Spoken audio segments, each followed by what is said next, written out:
வணக்கம். இன்று சசிகலா அவர்கள் போயஸ் கார்னரில் உள்ள அவர் வீட்ல பார்த்தீங்கன்னா, நிர்வாகிகள் கூட்டம் போட்டிருக்காங்க. அந்த கூட்டத்தில என்னென்ன பேசியிருக்காங்க, என்னென்ன முடிவுகள் எடுத்திருக்காங்க அப்படின்றது தான் அந்த காணொளில நம்ம பார்க்க போறோம். அதாவது பார்த்தீங்கன்னா, 2026 தேர்தலுக்கான ஒரு கூட்டம் தான் அந்த கூட்டம். அந்த கூட்டத்தில பார்த்தீங்கன்னா, சசிகலா அவர்கள் என்ன சொல்லியிருக்காங்க அப்படின்னா, நம்ம தனித்து போட்டியிட போறோம். தனக்கான ஒரு கட்சிய நம்ம உருவாக்க போறோம் அப்படின்றத அந்த கூட்டத்தில தெரிவிச்சிருக்காங்க. அந்த கூட்டத்தில நம்ம ஒரு மாநாடு நடத்தணும். அந்த மாநாட்டில வச்சு தான் அந்த கட்சியோட பெயர வெளியிட போறோம் அப்படின்றதையும் கூறியிருக்காங்க. அந்த மாநாடு எப்ப நடக்க போகுது அப்படின்னா, ஜெயலலிதா அம்மையார் அவர்களோட பிறந்த நாள் பிப்ரவரி 24ஆம் தேதி தான் அந்த கூட்டம் போட போறாங்க. அதாவது அந்த கூட்டம் பார்த்தீங்கன்னா, ராமநாதபுரம் அல்லது சிவகங்கை, மதுரை இந்த 3 இடம் தான் அவங்க தீர்மானிச்சிருக்காங்க.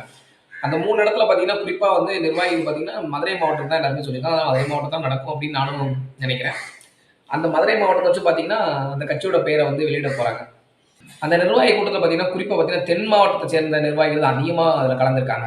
தென் மாவட்டத்த மட்டும் தான் ஒரு குறியா வச்சு அவங்க காய் நகர்த்த போறாங்க சசிகலா அவர்கள். அதாவது தென் மாவட்டத்தில பார்த்தீங்கன்னா, தேவர் சமுதாயம் அதிகமா வாழ்றது உங்க எல்லாருக்குமே தெரியும். முக்குளத்தோரின் ஓட்ட கவர் பண்றதுக்காக தான் இந்த கட்சி ஆரம்பிச்சாங்க அப்படின்றதையும் அவங்க சுற்றுவட்டாரத்தில சொல்றாங்க. அதாவது பார்த்தீங்கன்னா, இப்ப என்ன பண்ண போறாங்க அப்படின்னா, அடுத்த கட்டம் எப்படின்னா, இவங்களோட சமுதாய தலைவர் கள்ளர், மறவர், அகமுடையார், அடுத்து தேவர தலைவர் இவங்க எல்லாத்தையும் அவங்களோட நிர்வாகிகள வந்து சந்திக்க சொல்லி, அவங்ககிட்ட பேசி கட்சியில ஆதரவு தெரிவிக்கிற மாரி பேசியிருக்காங்க.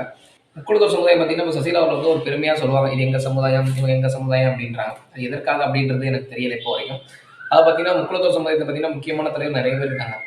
நயனார் அண்ணனா இருக்கட்டும், டிடிவி அண்ணன், பன்னீர்செல்வம் அண்ணன், இப்ப இவங்களும் இருக்காங்க. சுசீலா அம்மையார்.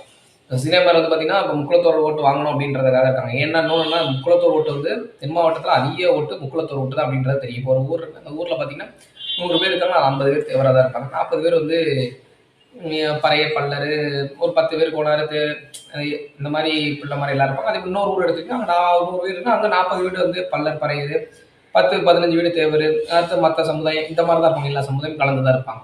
ஆனால் தென் மாவட்டம்னு எடுத்துக்கிட்டா, அதிக வாழக்கூடிய சமுதாயம் பார்த்தா தேவர் சமுதாயம் தான். அதனால என்ன பண்ண போறாங்கன்னா, தேவர் சமுதாயத்த ஓட்டு மொத்தத்தையும் நம்ம வாங்கணும் அப்படின்றத ஒரு இலக்கா வச்சு அந்த இதில பேசியிருக்காங்க. இதனால வந்து எல்லா சமுதாய தலைவர்களும், குறிப்பா வந்து தேவர் சமுதாய தலைவர் மற்றும் தேவேந்திர குல சமுதாயம் மற்றும் மற்ற சமுதாய தலைவர்கள், அதாவது சமுதாய தலைவர்கள மட்டும் தான் இவங்க வந்து குறிக்கோளா வச்சிருக்காங்க அப்படின்னும் அந்த கூட்டத்தில தெரிவிச்சிருக்காங்க. சமுதாய தலைவர்கள் எல்லாத்தையும் கூட்டு வந்து நம்ம மீட்டிங் போடுவோம். ஒரு கூட்டம் போடுவோம். அவங்களோட ஆதரவு வேணும் அப்படின்னு எந்த ஒரு அரசியல் கட்சிகிட்டயும் நம்ம கூட்டணி வைக்க வேணாம். நம்ம சமுதாய கட்சியில மட்டும் நம்மளோட கூட்டணியா சேர்த்துக்கணும் அப்படின்னு பேசியிருக்காங்க சசிகலா அவர்கள். இன்னொரு பக்கம் என்னன்னா, என்டிஏல இருந்து சசிகலா அவர்களுக்கு எந்த ஒரு அழைப்பு விடுவிக்கல அப்படின்னும் சசிகலா அவர்கள் தரப்புல இருந்து சொல்றாங்க. அப்ப பன்னீர்செல்வம் அவர்கள் வந்து பார்த்தீங்கன்னா, இப்போ ஒரு அனாதையா இருக்காப்ல, அரசியல் அனாதையா. அதாவது அவர் வந்து சுய புத்தி கிடையாது அப்படின்னு தான் நான் சொல்லுவேன். ஏன்னா, அவரே பல இடத்துல சொல்லியிருக்காரு. நான் வந்து இவங்களால தான் நான் இவங்க பேச்ச கேட்டு தான் இப்படி பண்ணேன், அவர் பேச்ச கேட்டு தான் இப்படி பண்ணேன்னு அவரே சொல்லியிருக்காரு. அதனால அவர் சுய புத்தி கிடையாது. ஆனால் இப்போது தனிமரமா இருக்காரு. இப்ப தான் சுயமா சிந்திச்சு ஒரு முடிவு எடுப்பார்ன்னு நினைக்கிறேன். இப்ப சசிகலா அவர்கள் வந்து ஒரு கட்சி தொடங்குனால, பன்னீர்செல்வத்தையும் அந்த கட்சிக்குள்ள இழுக்கிறதுக்கான வேலைகளையும் பார்த்துக் கொண்டிருக்கிறாங்க. இப்ப பன்னீர்செல்வம் அவர்கள் பார்த்தீங்கன்னா, சசிகலா அவர்கள்ட்ட சேர போறதா சொல்லியிருக்காரு. இப்ப பன்னீர்செல்வம் அவர் சுற்றத்தார் என்ன சொல்றாங்க அப்படின்னா, சசிகலா அம்மையார் கூட சேர்ற மாரி தான் சொல்லியிருக்காங்க. அப்படி இல்லாத பட்சத்தில தாவேக்கால சேர்றதா அப்படின்னு சொல்லியிருக்காங்க. தாவேக்கால போமாட்டாரு. அது அவங்க சுற்று வட்டாரம் சொல்றது. அதனால வந்து அது போக வாய்ப்பில்ல. சசிகலா கிட்ட போனாங்கன்னா, அவருக்கான ஒரு அங்கீகாரமும் பெற்று தருவதாக வந்து சசிகலா அம்மையார் சொல்லியிருக்காங்க. இப்ப டிடிவி அவர் பார்த்தீங்கன்னா, இப்ப என்டிஏ கூட்டணியில இருக்காரு. ஆனால் இந்த நேரத்தில நான் உங்களுக்கு கூறிக்கொள்ள விரும்புறேன். என்னன்னா, அது எல்லாருக்குமே தெரியும்.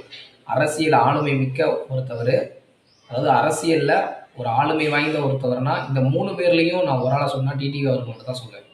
அது வந்து அரசியல்ல இருக்க எல்லாருக்குமே தெரியும். ஒரு அரசியல்ல ஒரு சாணக்கியனாகவும், ஒரு ஆளுமையாகவும் இருக்கக்கூடிய ஒரு தலைவர் இருக்காரு அப்படின்னா, அந்த 3 பேர்ல டிடிவி அவர்கள நான் சொல்லுவேன். இவங்க அம்மா இருந்த வரைக்கும் பார்த்தீங்கன்னா, சசிகலா அம்மா வந்து ஒரு அதிகார பெண்மணியா தான் இருந்தாங்க.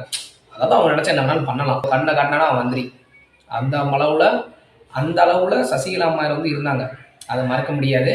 ஆனால் அரசியலுக்கும், அதிகாரத்துக்கும் நெறைய வித்தியாசங்கள் இருக்கு. அதனால தான் சொல்றேன், டிடிவி அவர்களிடம் இருக்க ஒரு அரசியல் ஆளுமை யார்கிட்டயும் கிடையாது அப்படின்றதையும் கூறிக்கொள்ள விரும்புறேன்.